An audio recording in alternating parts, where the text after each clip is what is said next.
Okay. ഏകദേശം 44 വർഷം വരുന്ന എൻ്റെ അമേരിക്കയിലെ ജീവിതത്തിനിടയിൽ ഇന്ത്യയെപ്പറ്റി വളരെ അഭിമാനം തോന്നിയിട്ടുള്ള നിമിഷങ്ങളായിരുന്നു നരേന്ദ്രമോദി ഇത്തവണ വന്നു കഴിഞ്ഞിട്ട്.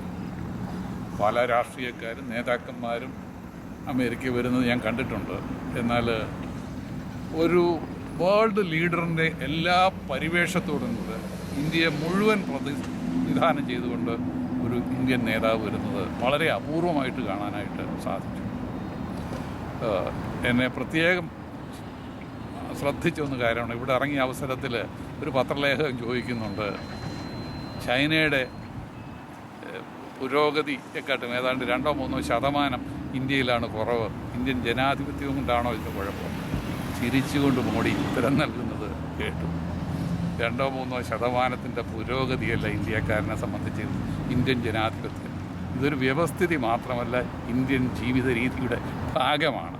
അല്ലെങ്കിൽ സാധാരണക്കാരൻ ഒരു പാവപ്പെട്ട കുടുംബത്തിൽ ജനിച്ച ഒരു മോഡി 1.25 ബില്യൺ ആൾക്കാരുടെ നേതാവായിട്ട് തീരുക എന്ന് പറയുന്നത് ചെറിയ സംഗതിയാണോ എന്ന് അദ്ദേഹം ചോദിക്കുകയുണ്ടായി.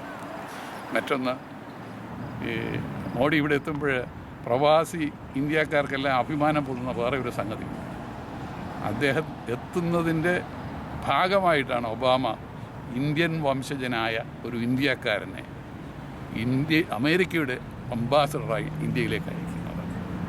മാത്രമല്ല, അപൂർവങ്ങളിൽ അപൂർവമായിട്ട് ഏകദേശം 38ഓളം ഏറ്റവും പ്രധാനപ്പെട്ട കോർപ്പറേഷൻസുമായിട്ട് അദ്ദേഹം ചർച്ച നടത്തുകയാണ്.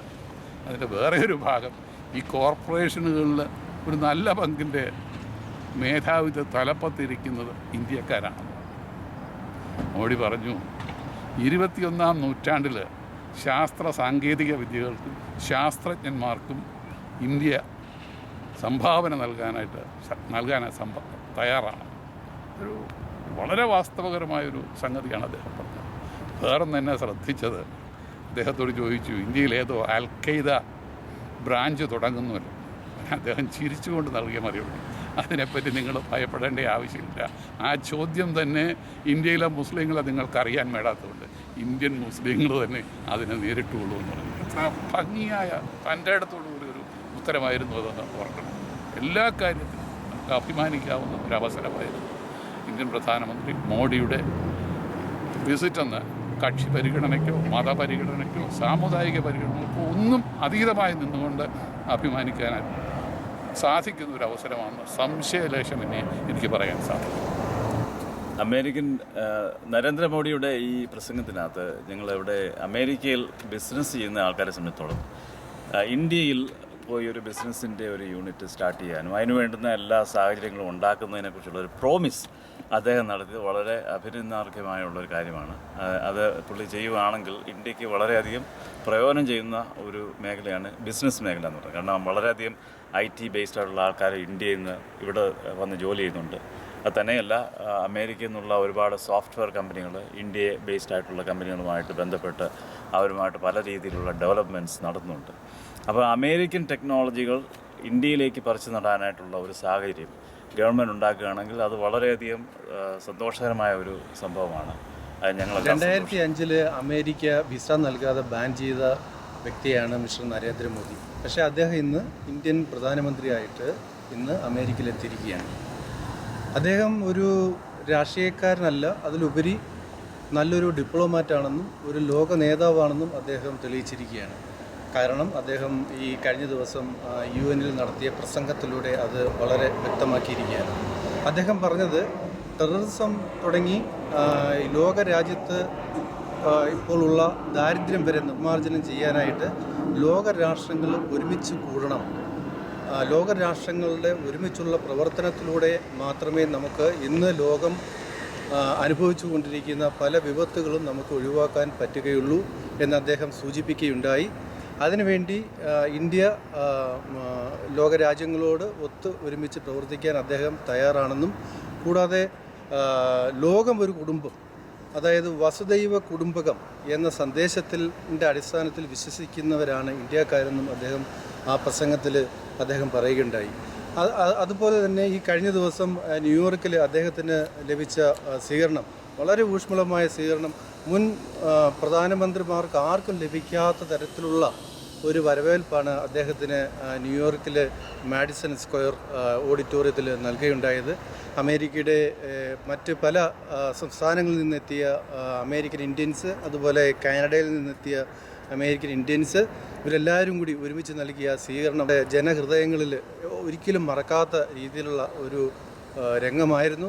അദ്ദേഹം അവിടെ അദ്ദേഹത്തിൻ്റെ പ്രസംഗത്തിൽ അദ്ദേഹം പറയുകയുണ്ടായി, നിങ്ങൾ എനിക്ക് ഒരുപാട് സ്നേഹം തന്നു. ആ സ്നേഹം ഞാനത് കടമായി എടുത്തുകൊണ്ട് നിങ്ങൾ പ്രതീക്ഷിക്കുന്ന, നിങ്ങളുടെ സ്വപ്നത്തിൽ ഇരിക്കുന്ന ഒരു ഇന്ത്യയെ ഞാൻ നിങ്ങൾക്കായി മടക്കി തരും എന്ന് അദ്ദേഹം പറയുകയുണ്ടായി. അതുപോലെ അദ്ദേഹം നൽകിയ പല വാചകങ്ങളും ജനങ്ങൾ വളരെ കരഘോഷത്തോടെ, വളരെ ഹർഷ ആരവത്തോടു കൂടിയാണ് സ്വീകരിക്കുകയുണ്ടായത്.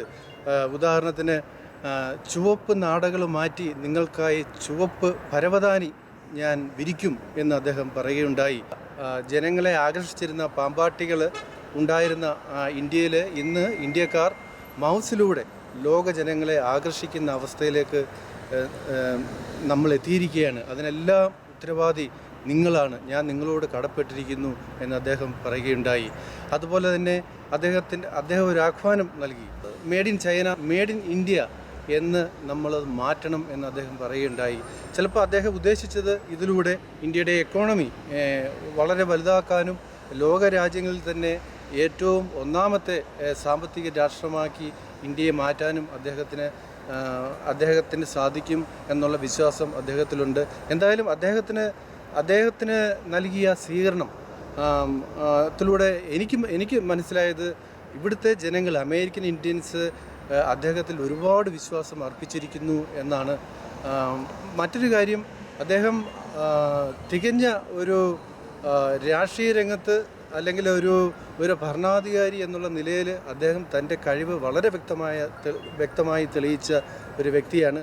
ആശയപരമായി അദ്ദേഹത്തിൻ്റെ പാർട്ടിയുമായി എനിക്ക് വ്യത്യസ്ത അഭിപ്രായങ്ങൾ ഉണ്ടെങ്കിൽ പോലും ഒരു പ്രധാനമന്ത്രി എന്നുള്ള നിലയിൽ ഞാൻ അദ്ദേഹത്തെ അംഗീകരിക്കുകയാണ്. പുള്ളി ഗുജറാത്തിലെ മുഖ്യമന്ത്രിയായി ഇരുന്ന കാലത്തിൽ ഗുജറാത്തിൽ ഉണ്ടായിട്ടുള്ള വികസന പ്രവർത്തനങ്ങളെല്ലാം നമുക്ക് അറിയാവുന്നതാണ്. അപ്പോൾ അതുപോലുള്ള ഒരു വികസന പ്രവർത്തനങ്ങൾ ഇന്ത്യയിൽ ഉണ്ടാവും എന്ന് നമുക്ക് പ്രതീക്ഷിക്കാം. അദ്ദേഹത്തിന് ഈ അവസരത്തിൽ എല്ലാ ആശംസകളും ഞാൻ ഈ അവസരത്തിൽ നൽകുകയാണ്. മറ്റൊരു കാര്യം, ഇതിപ്പം ഏത് രാഷ്ട്രീയക്കാരും പറയുന്ന കാര്യങ്ങളാണ് അദ്ദേഹം പറഞ്ഞത്. ഒരുപാട് വാഗ്ദാനങ്ങൾ നൽകുന്നു, അതൊക്കെ പാലിക്കപ്പെടണോ പെടാതിരിക്കുമോ ഒന്നും നമുക്ക് അറിയത്തില്ല. നമുക്ക് കാത്തിരുന്ന് കാണാം. എന്തായാലും എല്ലാ ആശംസകളും ഞാൻ അദ്ദേഹത്തിന് ഈ അവസരത്തിൽ നേരുകയാണ്.